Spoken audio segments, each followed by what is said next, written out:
Na tumai kwamba mzima popote pale ulipo, hujambo na karibu katika Matukio Mtambuko awamu hii kwa muda wa saa 2 zijazo.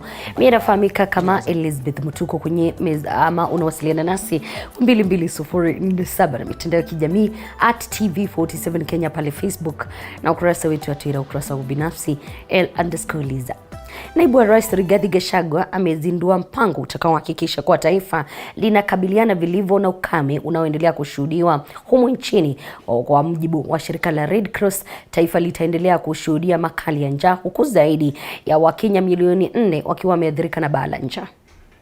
Today, an estimated 4.3 million Kenyans across 23 arid and semi-arid counties are food insecure. Among the affected are 900,000 children under 5 years, 120,000 expectant women and lactating mothers who require urgent nutritional support. Further, 2.5 million livestock have died, and this is a big loss to the economy. That is why we have met you today as part of our immediate response partners in alleviating the situation. This is, however, a short-term measure. The dire situation we are in calls for robust, sustainable and long-lasting solutions to drive Kenya into an agricultural powerhouse. This is because we have a lot of land suitable for crop and animal production into surplus. When we reach the surplus production, it will support our economy beyond the current contribution of 22.4% to the GDP, while creating more than 40% of jobs. One of the ways of surmounting the food crisis is bringing more of the cultivatable land under irrigation as envisioned in our manifesto. We must no longer rely on rain-fed agriculture amid threats of climate change and other calamities like locust invasions. We have a clear strategy drawing from our manifesto on revolutionizing and modernizing agriculture. This is one of the first assignments of the Cabinet Secretary for Agriculture, the Honorable Mithika Linturi. As a government, we see a lot of potential in smart agriculture. There is no reason the manufacturers cannot invest in the sector. Indeed, the next Kenyan billionaires will be from the agricultural sector. In addition, we are keen to enhance value addition for agricultural produce. This is also in line with our commitment of tapping into manufacturing to win the country off or reduce the minimum importation for consumption. This will reduce dependence on foreign markets, which are subject to manipulation and other erratic geopolitical situations, like the war in Ukraine, for the benefit of our people. To this end, we are devoted to supporting the incredible commitments made by the local manufacturers last week during the high-level meeting on Manufacturing Vision 2030, attended by His Excellency President William Ruto. While at it, we were particularly impressed by the manufacturing small and medium enterprises, SMEs, who demonstrated their ingenuity and innovations. They are very promising. We need to incorporate them into mainstream production. They are part of the answer to food security. Ladies and gentlemen, we have these hopes against knowledge that over the last few years, the manufacturing sector has experienced negative growth, especially between 2016 and 2020. This was further exacerbated by COVID-19 pandemic. I'm optimistic that the conducive business environment, the Kenya. Tukisalia katika masuala yanayofungamana na ukame, ni kuwa baadhi ya viongozi kutoka maeneo yanayoathirika na ukame wamenyoshea serikali ya kitaifa kidole cha lawama, wakisema kuwa serikali haijaweka mikakati ya kutosha ili kuwaokoa Kenya kutokana na njaa. Wakati huo serikali ya kaunti ya Samburu imeanza kugawa chakula cha msaada kwa wakazi walioathirika na ukame. Sharon Baranga na mengi zaidi kuhusiana na taarifa hiyo. Hatimaye maombi ya wakazi wa kaunti ya Samburu yamejibiwa. Baadhi yao wamevumilia kwa siku kadhaa bila kula wala kunywa maji, na sasa wana matumaini kuwa angalau watapata shibe baada ya kupokea chakula cha msaada kutoka kwa serikali ya kaunti. Around 186 households have benefited, and people are very happy and they are very grateful. In fact, we gave 10 kgs per person. We are trying to do everything that we can as a government, as a county government and national government, to make sure that we reduce the suffering of people until the rains come, until we stabilize the situation. Baadhi ya maeneo humu nchini hayajapokea mvua kwa muda wa miaka 4 sasa.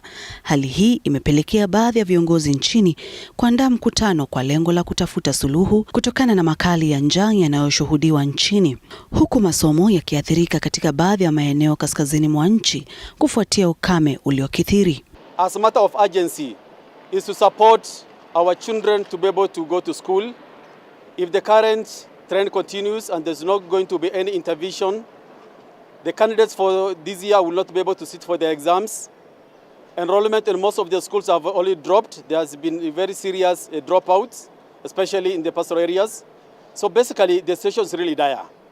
And if this trend continues to April 2022, when we'll be expecting the next rains, then we are going to lose so many lives. Huku maisha ya maelfu ya Wakenya yakiendelea kuwa hatarini kutokana na ukame, baadhi ya viongozi katika kaunti za kaskazini mwa nchi wanasema serikali ya kitaifa haijatoa msaada wa kutosha kwa Wakenya. We also appeal to the government to come to the rescue of its people, because the kind of support we are getting from the government is so insignificant. We are pleading and appealing to the Kenyan society, both the government and the non-government organizations, private individuals, to come out and save the lives of those people. Aidha, viongozi hao wamemteua aliyewania kiti cha urais katika uchaguzi mkuu wa Agosti 9 Ruben Kigame kuwa balozi wa matumaini. Wakati wa disaster, siasa haiwezi kusaidia mtu. Wakati wa njaa, haijalishi huko kwa chama gani. Zaidi ya kaunti 20 zimeathirika na ukame. Sharon Baranga, TV47. Namna viongozi wa kidini kutoka maeneo ya Garissa na Kitui wametoa wito kwa serikali kutafuta suluhu ya kudumu kufuatia janga la ukame linaloendelea kuwakodolea macho wakazi wa maeneo hayo.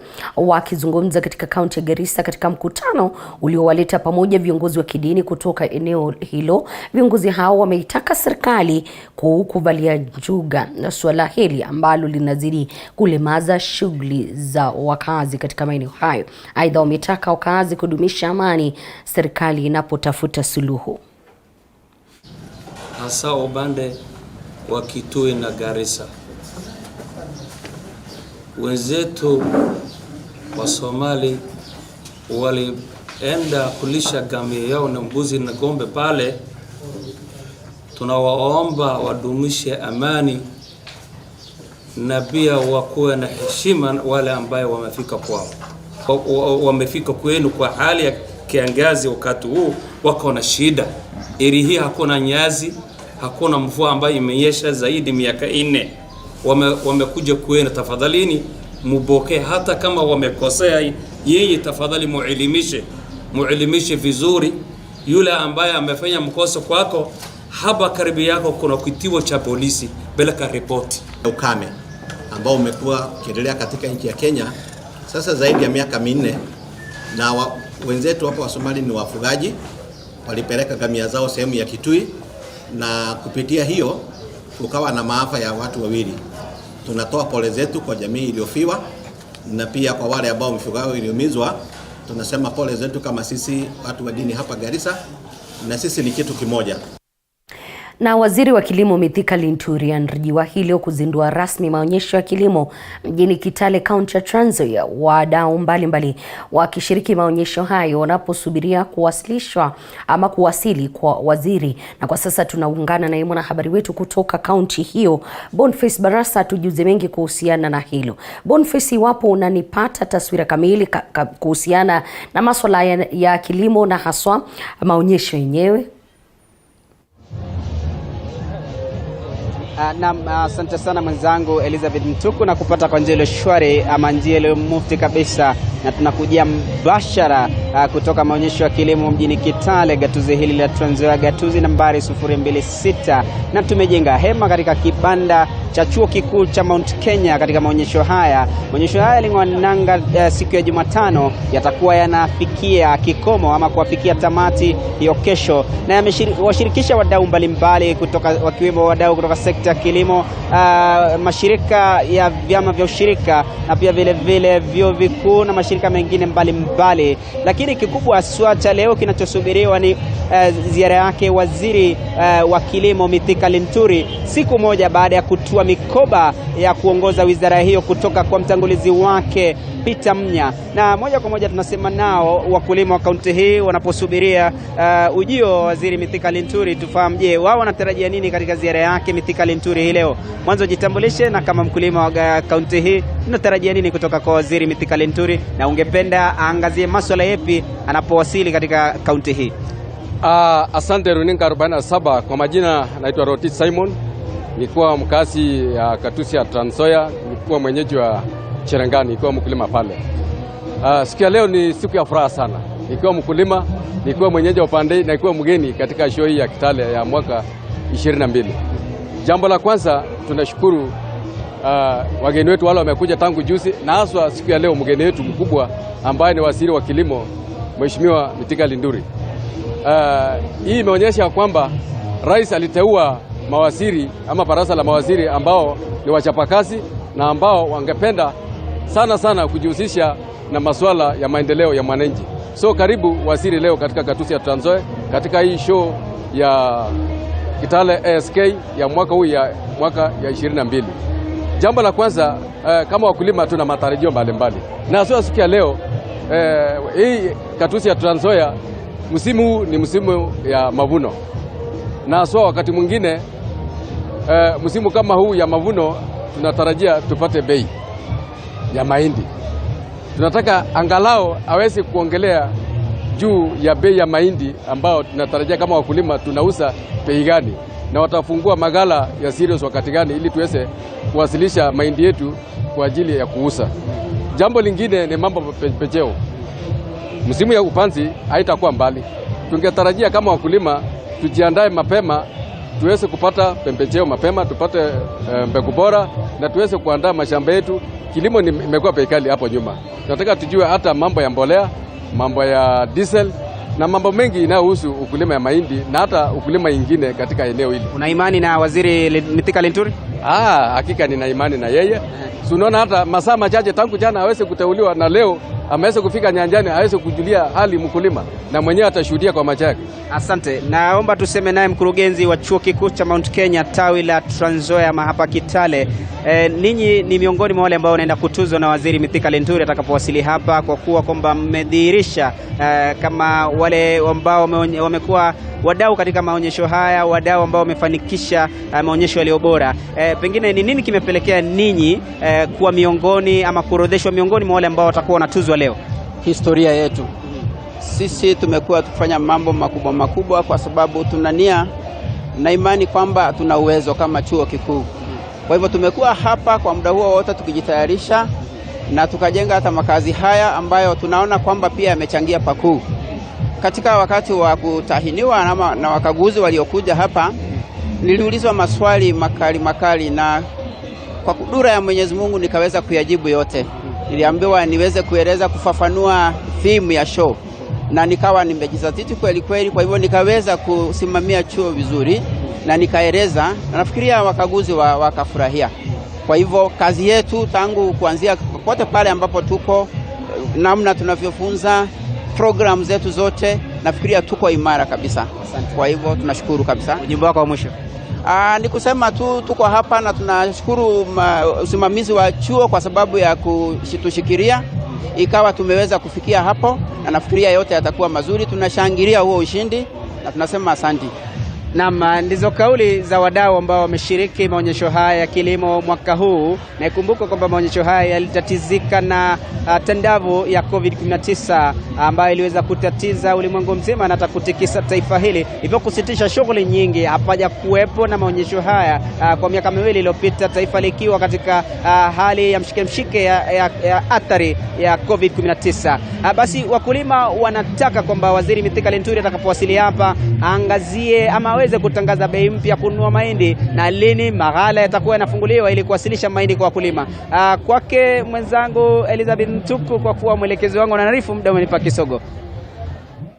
Asante sana Boniface, na bila shaka baadaye tutakuwa tukisikia kutoka kwako na yale ambayo yatakuwa yametokea pale kutokana na ya kauli zake Waziri wa Kilimo Mithika Linturi. Lakini tukisalia katika masuala kama hayo, ni kwa mbunge wa Changamwe Omar Mwinyi sasa anaitaka serikali kuhakikisha kuwa somo la kilimo linafanywa la lazima humu nchini. Kizungumza wakati wa maandalizi ya maonyesho ya 106 ya kilimo katika kaunti ya Mombasa, Mwinyi amesema kwamba hatua hiyo itasaidia pakubwa kuimarisha sekta ya kilimo nchini. Kwa upande wake, mwenyekiti wa shirika la kilimo nchini ASK tawi la Mombasa, Anisa Abdalla, ametoa wito kwa wawekezaji zaidi kujitokeza na kufanikisha maonyesho hayo ya kilimo ya tarehe 2 mwezi Novemba.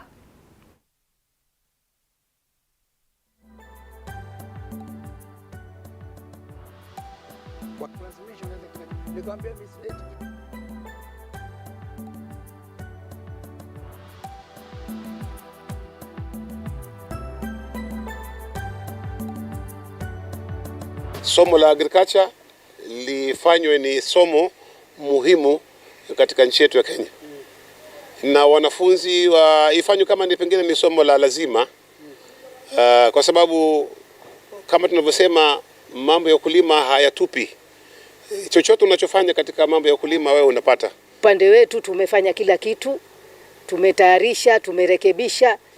Sasa tunangoja exhibitors wale ambao hawajafika, na wale ambao wako wameanza kuja jana leo wafanye bidii wamalize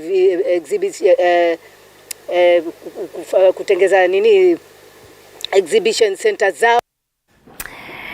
Bila shaka mpenzi mtazamaji, inafurahisha tu, kwingine ni njaa na kwingine ni maonyesho ya kilimo. Lakini kampeni za kuwania nafasi ya useneta katika kaunti ya Bungoma zikiendelea kushika kasi, wagombea mbalimbali wameanza kutafuta uungwaji mkono kutoka kwa viongozi mbalimbali wa kaunti hiyo. Hivi punde kujitokeza na aliyekuwa mbunge wa Webuye Joash wa Mang'oli, ambaye anamuunga mkono mgombea wa kibinafsi Enoch Mahoka wa Mang'oli, anasema kuwa licha ya kwamba kuna wagombea wengine chipukizi ambao wanang'ang'ania nafasi hiyo, akiwemo Wafula Wakoli wa Ford Kenya na aliyekuwa mbunge wa Bumula Mwamba Maboga, yeye anatambua vilivyo Makoha.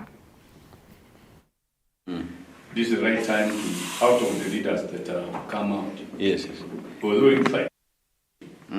So when we are providing leadership, tutafute kiongozi ambaye ana njia, ana sababu, anaweza kuzungumza na serikali, tuwe ndani ya serikali. Niposa akifanya oversight kwa governor wetu Lusaka iwe njia ya complementary to each other. Hapana hiyo mvutano. Ndahakikisha ya kwamba nimenunua ambulance 9 ambulance in every constituency. Ndakuweka ambulance moja Makoha Rescue Team. Na nitakuwa na call center, wafanyakazi wa kukaa mahali sehemu ya Bungoma mahali kwa ofisi ya kuhakikisha 24-hour service inafanya vizuri.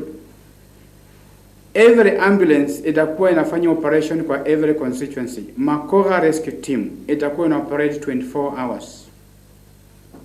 Na ndahakikisha ya kwamba ile service ya ambulance imefunction vizuri kwa promising muda ambayo ndakuwa nafanya kazi na nyinyi. Na ulimwengu unapoadhimisha mwezi wa kutoa hamasisho kuhusu saratani ya matiti, chakula kinachokuzwa na maji chafu yanayotokana na uchafuzi wa mazingira na pia mabadiliko ya tabia nchi yametajwa kuchangia pakubwa visa vya saratani humu nchini. Hivyo saratani imeorodheshwa kama ya 3 kwa vifo vinavyoripotiwa nchini baada ya malaria na pneumonia, huku wagonjwa wa saratani wakiwa mstari wa mbele. Warai wa Kenya kujitokeza kufanyiwa vipimo vinavyohitajika. Unafikiria nini husababisha saratani? Na kwa nini watu wengi hapa nchini huogopa kupimwa? Sikuwa najua kemo ni nini. Nilikuwa naona ni dawa tu nitapewa, nimeze na nirudi nyumbani ama niende nazo nyumbani. Kwa akili ilikuja, nitatolewa matiti nikae aje? Ama nitakuwa mweni tena ama nitakuwa aje? People always think about chemotherapy, but if you look at the big medical studies, you will find that the best results, the longest results, are found with the hormonal pills, not the chemotherapy. Kwa kawaida binadamu tunafika sokoni kununua chakula na wengine kuuza bidhaa, wengine wakiwa wakulima, lakini tunakosa kujua kwamba tunauza au kununua kifo. Yaani kifo kutokana na bidhaa zilizopandwa katika mazingira chafu au kutokana na tabia za binadamu. Hiyo chafu kama haiko controlled inachafua mito yetu. Kitambo tungeenda mtoni na kunywa maji, lakini siku hizi imekuwa changamoto kwa sababu ya ile uchafu ambao tunaona. Wengi wetu tukiathirika na saratani pasipo kujua, kama ilivyokuwa kwa Victoria Musembi kutoka Matu tunayekutana naye katika hospitali ya rufaa ya Machakos. Niligundua niko na kaupimbe kidogo kwa titi. Na nikaenda hospitali, nikaangaliliwa, nikapatiwa dawa kwanza za painkillers. Hiyo kaupimbe haikurudi na uchungu haikuisha. Na wakaniambia lazima wanifanyie vipimo. Nikafanyiwa vipimo ya kutolewa damu. Kaenda ikaangaliwa matiti sote, walinifanyia matiti sote. Wakaniambia matiti moja inaonekana iko na shida. Ikaenda ikaangaliliwa.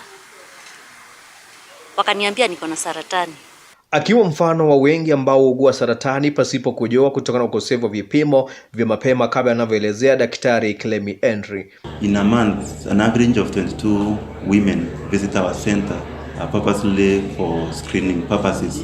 And we find they come with various problems, some with lumps within the breast. There are some who come with some wounds that have developed or ulcers within the breast that have come for further examination. Daktari anakubali kwamba visa vya saratani ya matiti kwa kina mama vilivyonakiliwa katika kaunti hiyo ni 65. Idadi anayofia ni ya juu mno kulingana na takwimu. We have seen the youngest in our setup here is 17 years old who has been diagnosed with breast cancer this month. We have also some in 26. Baada ya kutambulikana kuwa mwathirika wa saratani mwaka 2019, Mwene alikubali kuanza matibabu ambayo yalichukua miaka 3 kupona. Vipimo zikatoka, nikaambiwa kwanza nitatolewa hiyo matiti. Kwa akili ilikuja, nitatolewa matiti nikae aje? Ama nitakuwa mweni tena ama nitakuwa aje? Maswali mengi ilinikujia kwa kichwa. Lakini daktari akaniambia hakuna shida. Saratani sio kitu haiponi, inapona. Chenye inapasiwa ni kubali. Na mimi nilikubali. Although ilikuwa uchungu, yani ilikuwa mzito sana kukubali. Dunia ikiwa inahamasisha jamii kuhusu haja ya kupima saratani, Mwene anaeleza kwa kweli ipo haja kubwa. Kupima ni bure tu na hakuna uchungu iko. Kutokana na mabadiliko ya tabia nchi na mienendo ya binadamu, kila mmoja sasa yupo katika hatari ya kuambukizwa. Wataalamu wakitoa huduma ya matibabu bila malipo katika hospitali ya Machakos Katani wanahisia matibabu pia inafaa kubadilika. Chemotherapy comes in that small group of women who won't respond to anything else. Naye msimamizi wa hospitali Modesta Mokani anasema mafunzo mwafaka kuhusu jinsi ya kukabiliana na saratani yanafaa kutiliwa mkazo. Ladies or women with breast cancer, teaching material that we can use to teach women and also teach our staff on how to interact with the patients and how to assess the patients who may have lumps that are not aware. Ni mtindo ambao Wakenya wamezoea kungoja kupimwa dakika za mwisho wanapolemewa na makali ya saratani, na hivi kupelekea vifo vingi kwa watu ambao pengine maisha yao yangeendelea. Nicholas Mbai, TV47, kaunti ya Machakos. Asante sana Nicholas kwa taarifa hiyo. Familia moja kutoka kijiji cha Waitedhi, kaunti ya Kiambu, inalilia haki baada ya tajiri mmoja eneo hilo kurusha kutoka kwa makazi yao. Kwa mjibu wa Patrick Mumo Karuri, wamekuwa wakiishi kwa hofu baada ya kuvamiwa mara si moja na kundi la vijana wanaotumia gari aina ya Probox. Tukio hili la hivi punde likiwa ni la ubomozi wa lango kuu la boma hilo. Aidha, Karuri amekuwa mafichoni kwa wiki moja sasa kutokana na hali tete ya usalama kuhusiana na shamba hilo.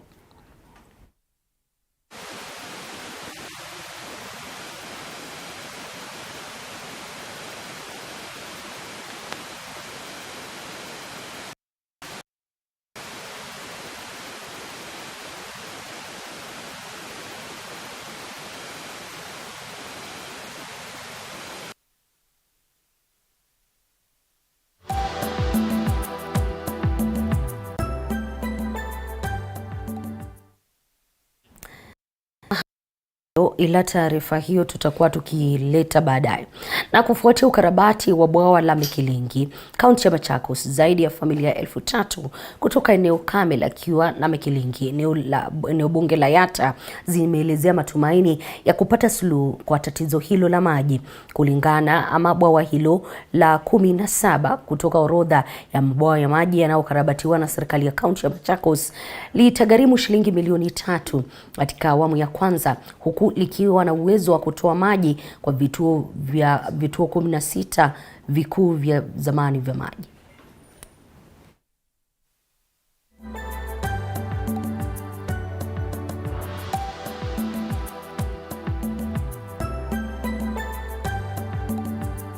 Hii damu ikichimba vizuri inaweza kutatua ile shida ya njaa tuko nayo katika hii sub location ya Mekilingi na Chua.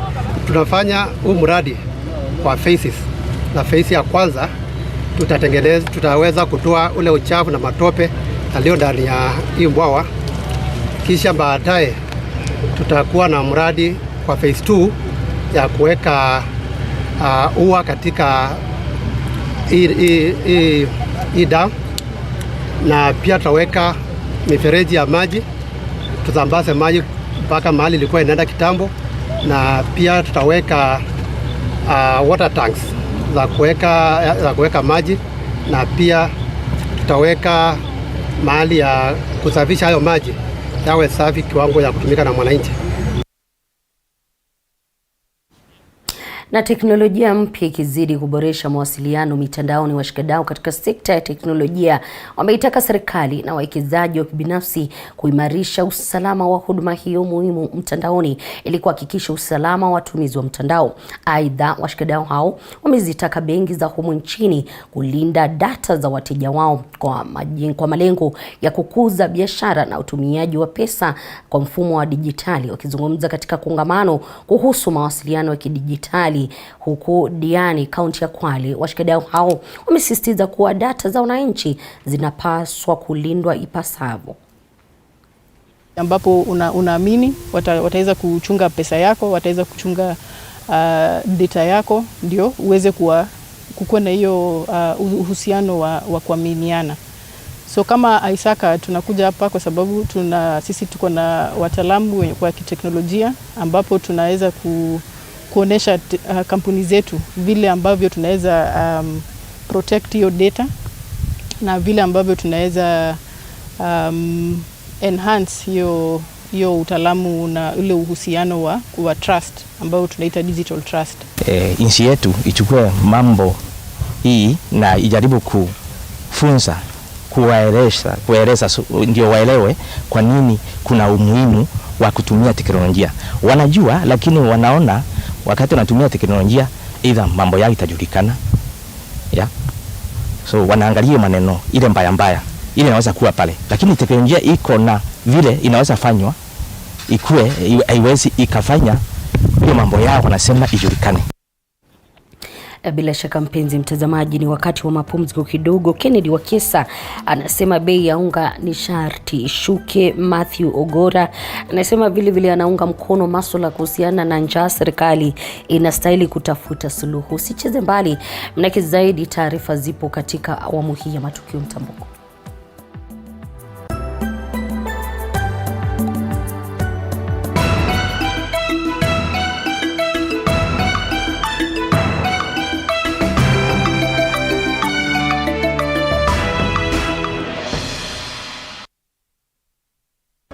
are watching TV47, the home of untold stories. Authentic, natural, planned.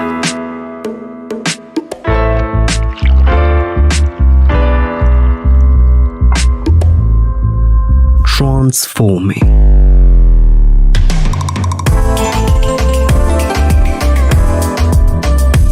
Endless benefits.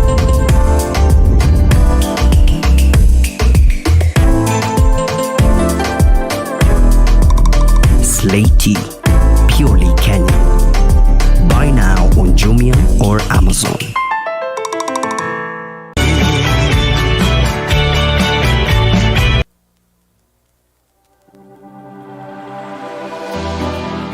How well do you know what's happening around you?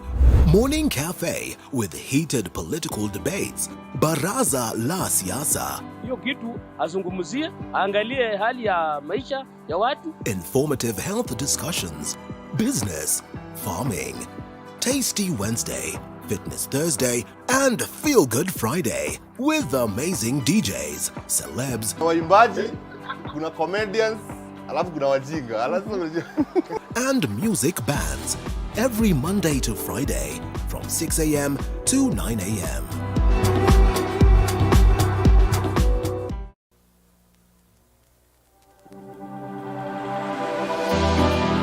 How well do you know what's happening around you? Morning Cafe with heated political debates. Baraza la Siasa. Hiyo kitu azungumzie, angalie hali ya maisha ya watu. Informative health discussions. Business, farming. Tasty Wednesday, Fitness Thursday, and Feel Good Friday with amazing DJs, celebs, waimbaji, kuna comedians, alafu kuna wajinga, and music bands every Monday to Friday from 6 a.m. to 9 a.m.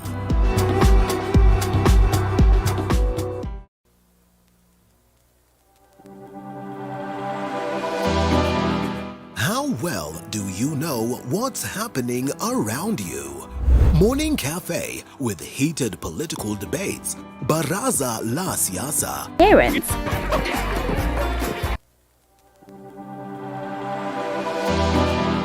How well do you know what's happening around you?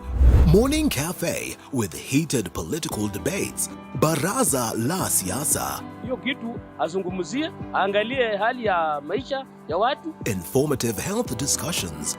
Business, farming. Tasty Wednesday, Fitness Thursday, and Feel Good Friday with amazing DJs, celebs, waimbaji, kuna comedians, alafu kuna wajinga, and music bands every Monday to Friday from 6 a.m. to 9 a.m.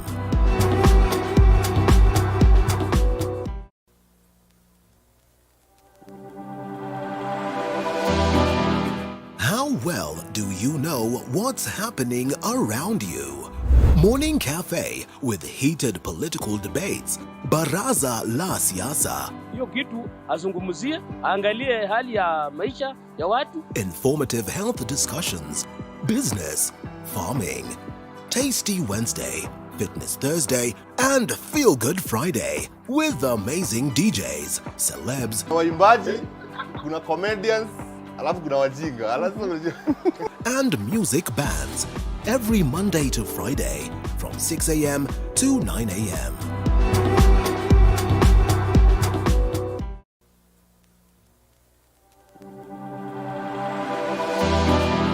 How well do you know what's happening around you? Morning Cafe with heated political debates. Baraza la Siasa. Hiyo kitu azungumzie. Tumeona KNA haina sera yoyote ya wafanyakazi wazee wa mambo ya bahari. Ina instigate na inaleta sera za vijana huku imewasahau wazee, ambaye tunaona hiyo ni discrimination katika sheria. Kulingana na katiba, ILO convention, huwezi kumdiscriminate mzee. Kumekuwa na recruitment nyingi sana hapa, wanaochukuliwa ni vijana tu. Sasa tunauliza, hii sera ya wazee kufanya kazi iko wapi? Tungelipenda zile sheria zote ambazo zimetungwa zisimamishwe, zile ambazo ziko katika bunge letu la kitaifa kama amendments ambazo zimeletwa na zile regulation zote zisimamishwe mpaka mabaharia watakapohusishwa katika kuleta maoni yao na vikao ambavyo viko. Tunatengwa kwa sababu tunaambiwa kwamba eti hatuna elimu. Sisi tumesafiri na wazungu aina mbalimbali mpaka South Africa, mpaka Italy, mpaka Spain.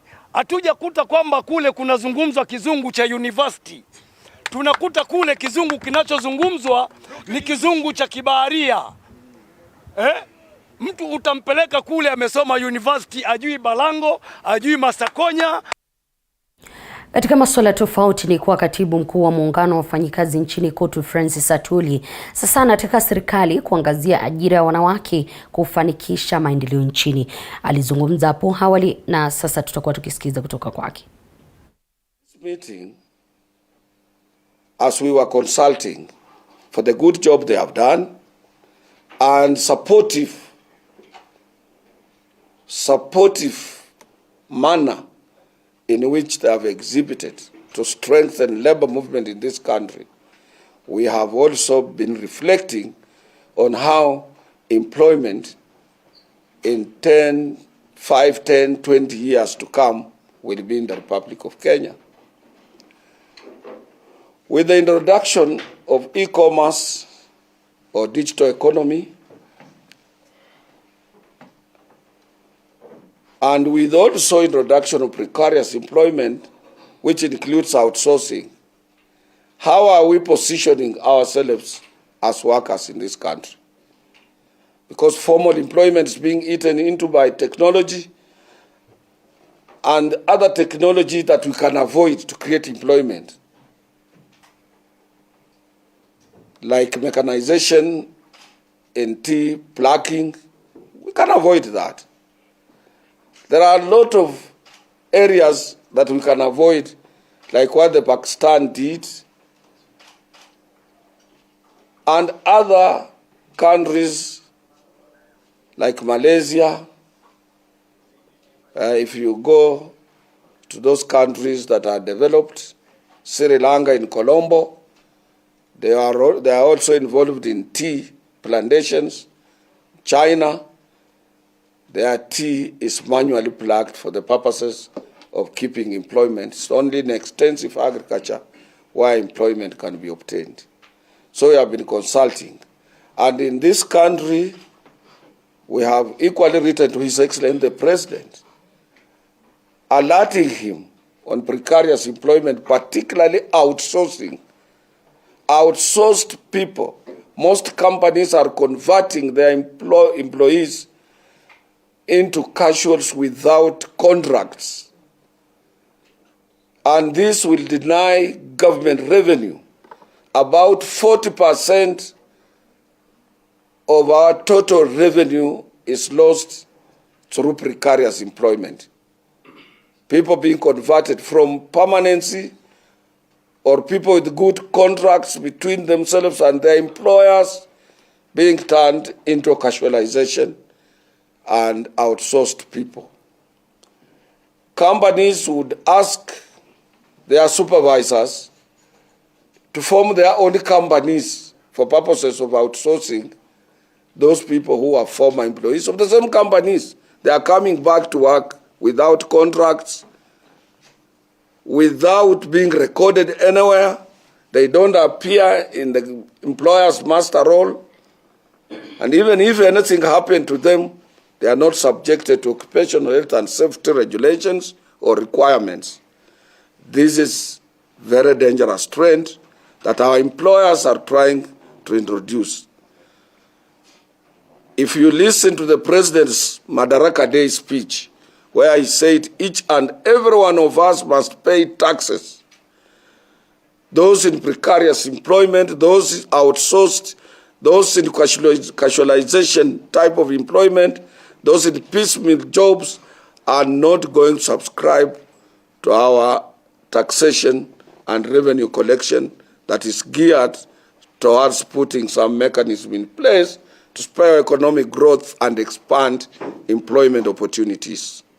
So this is what we have been discussing this morning, and I felt it is good for Kenyans and other people to know that KOTU's strong committee of women who are elected.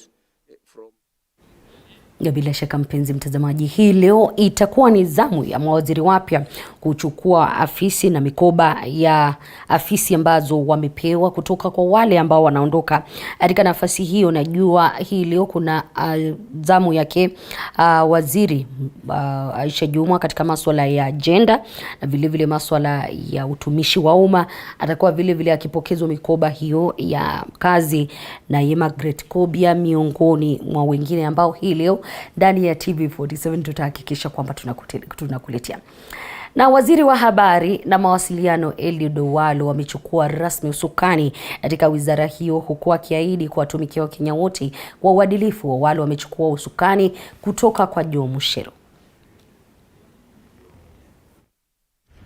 Outgoing CS Joe Muchero, Madam Maureen Mbaka, Ms. Nadia Mohammed, PS Jeremy Ochieng, Madam Esther Koimet, PS Broadcasting and Telecommunications, all CEOs and MDs and directors of various state agencies who are here, senior ministry staff, members of the Fourth Estate, distinguished guests, ladies and gentlemen. Good morning once more. Good morning. Allow me to begin by thanking you all for finding time to join me as I assume office as the Cabinet Secretary for Information, Communication Technology and the Digital Economy. Let me also take this opportunity to sincerely thank His Excellency the President and Commander-in-Chief of the Defense Forces of the Republic of Kenya, Dr. William Samoei Ruto, for appointing me to serve Kenyans as the Cabinet Secretary in this ministry. This is a significant moment for me, for the ministry, and for our beloved country. We have just embarked on a journey to transform Kenya while leveraging on technology and telecommunication infrastructure and capabilities. We want to make Kenya an empowered digital society with high standards of living for our people, in line with the mandate of this ministry. I wish to sincerely thank my predecessor, Joe Muchero, for steering this ministry to where it is today. I've listened to you keenly. I laud your efforts and input thus far. I look forward to leading in pushing to the next level the visionary agenda of making Kenya a prosperous, empowered and digital society. Let me also thank the staff of the ministry with whom Joe has worked and the PSS, and those from the sagas within this ministry for your outstanding service through this great ministry and the semi-autonomous agencies. You have worked well.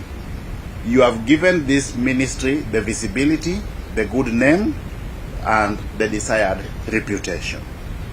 I look forward to building on the good reputation to accelerate the tempo of our effort and output to the next level. I'm arriving family focused on an empowered digital Kenyan society. That is taarifa hiyo na zingine utakuwa ukisikia baadaye. Lakini zoezi la usambazaji chakula cha msaada kaunti ya Makueni liking'oa nanga hii leo. Wakazi walio katika maeneo hayo na yaliyoathirika na kiangazi wanalalamikia kile wanachodai ni ugavi wa msaada huu kwa njia isiyo sawa. Kwa sasa tunajumuika na mwandishi wetu kutoka kaunti hiyo ya Makueni, Philip Ngumu, kuweza kutujuza mengi. Wapo unanipata Philip, malalamishi ni yepi na je kuna suluhu yoyote? Na Mtuku na kupata vizuri nikiwa hapa kaunti ya Makueni. Kweli tu kama vilivyotanguliza kusema, zoezi la usambazaji chakula lilianza jana, si leo kama vile ambavyo ulikuwa umetaja. Na kwa kweli tetezi zimezuka tu kuhusiana ni vipi ambapo chakula hiki kinapeanwa. Ikikumbukwa kwamba maeneo yote 9 ama yale magatuzi yote 9 yanapewa chakula tu kwa njia ya kutoshana. Na kuna yale ambayo yameathirika zaidi kama maeneo ya Kibwezi, Makindu na maeneo ya Zaui. Wanasema kwamba maeneo ya Mboni yanastahili kupata chakula kidogo kilinganishwa na maeneo ya Kaiti. Ningelipenda tu nijiunge na wakazi wa eneo hili la Makueni, watueleze tu mno ni kipi ambacho wanateta. Karibia hapa kama mkazi wa Makueni, utueleze tu hali ikoje na mbona mnateta kuhusiana na chakula hiki cha msaada. Ukiangalia huku tueleze maoni yako. Kwa majina naitwa Mtuku Mnyao, mimi ni mkaaji wa Kibwezi na mimi ni mmoja wa mbunge wa Kibwezi wale ya mwananchi. Mimi ndio speaker na sisi tumeketi na tukaona kuna vitu ambao hasikufanyika vizuri, kwa sababu upande wa kupeana chakula tunaona kuna sehemu ambao watu hawakuketi na wakaangalia wakaona utosheneshi uko wapi, kwa sababu wakati wowote tukiangalia maneno ya Kaiti, tukiangalia upande wa Mboni, huko ni sehemu ambao kuna nyeshanga sana, lakini tukiangalia upande wa Kibwezi kuna njangwa kubwa sana, kwa sababu wale watoto ambao wako hapo na zile mboma ziko hapo ni tofauti sana. Kuna njaa nyingi na watu hata wako na siku nyingi bila kupata chakula. Wao wa huko wa sehemu ya Mboni huko walipata mbaazi, walipata chakula, wengine wanachimba mpaka viazi tamu, lakini huku ni njangwa tupu. Hata kuna watoto wanaendelea na kulala na njaa. Mapendekezo yenu ni yapi kuhusiana na mswala mzima? Sisi tunataka kama ni upande wa kupeana chakula, zile chakula zimepelewa upande wa Mboni sigawe, zingine sipunguzwe, siletwe upande wa Kibwezi na Makindu na kuteremka upande wa huko Mtitu wa Ndei, kwa sababu huko ndio kuna shida nyingi zaidi. Hiyo ndio inawezekana na serikali iangalie vizuri, iangalie tutafanya namna gani ndio tusione kama kuna uonevu kwa sehemu. Hebu tuendelee kupata maoni ya mkazi mwingine. Karibia hapa utueleze wewe ni mzazi na unajihisi vipi kuhusiana na swahili la kugawa chakula. Wacha niseme kwa majina naitwa Chalo Mwadhani ama jina la mtaani Msafiri, mkaaji wa Kibwezi sub county hapa Kibwezi. Mimi ni leader wa bodaboda hapa Kibwezi. Na kulingana na vile chakula ilipeanwa mwanzo tunashukuru.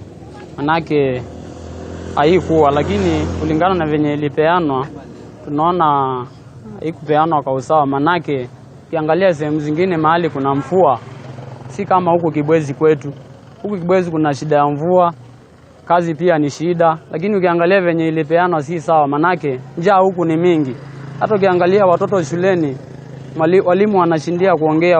Mtoto akiingia darasani ushapata amelala, asikizi venye mwalimu anafunza, akimuuliza ni shida gani unapata ni njaa. Kwa hivyo ukiangalia tuangaliwe sana, mahali huku mvua yenyeshi tuongezewe chakula. Safi, hebu tupate maoni ya mkazi wa mwisho hapa. Mzee, unasema nini kuhusiana na swala hili? Kwa majina naitwa Joseph Mulo Musimi, ni mkaaji wa Kibwezi. Na kitu naweza kuongea kuhusu hiki chakula cha kusaidia mwananchi ni kwamba Kibwezi, Sahulu Kibwezi, kuna njaa nyingi sana na shida nyingi sana. Hata watoto wengine wameacha kwenda shuleni kwa sababu ya hiyo njaa. Kwa hivyo tunaomba serikali tuongezewe chakula, tupate chakula ili sisi tupate kusaidika na watoto wapate kwenda shule na wazazi pia wapate kupata chakula cha kuwatosha. Kwa maana wengi walala njaa, watoto hawaendi shule. Tukiangalia bei ya chakula iko juu, kile tunanunua iko juu na watu hawana pesa, kazi hakuna. Kwa hiyo tunaomba tusaidiwe na chakula ambacho kinaweza kutosha, tupate kwa wingi ili watoto wetu wapate kula, wazazi wapate kula, maana hatuna pesa na hatuna kazi. Kwa hivyo maombi yetu ni hayo. Hebu tuzidi tu kupata maoni ya wakazi wa eneo hili. Unasema nini kuhusu na hali ya kugawa chakula katika maeneo ya Makueni? Kuna yale ambayo yana uwezo na wengine hayana. Unasema nini kuhusu huu? Kwa majina naitwa Steven Mutile Mbae. Mimi ni mkaaji wa Kibwezi. Ukiangalia maneno ya Kibwezi, watu wako na njaa sana. Ukiangalia shule, watoto wanalala sana. Ukifundisha watoto hawashiki chochote kwa sababu tumbo isipokuwa na kitu, mtoto hatashika kitu kwa akili. Hata ukimfanyia nini.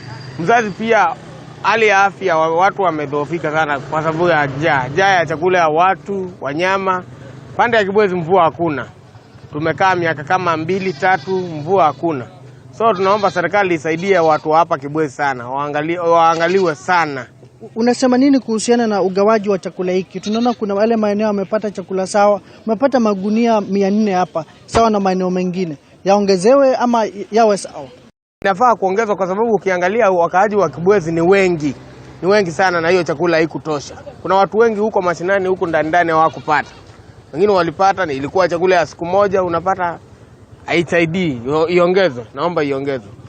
Safi tu, ni makazi tu, ni maoni tu ya wakazi wa eneo hili, wanateta tu kuhusiana na hali ya kugawa chakula, na wangelipenda magavana wa eneo hili Mtula Kilonzo Junior na kamishna tu mwenye anasimamia swala hili zima waweze kuhakikisha kuna usawa, manake kuna yale maeneo yameathirika zaidi.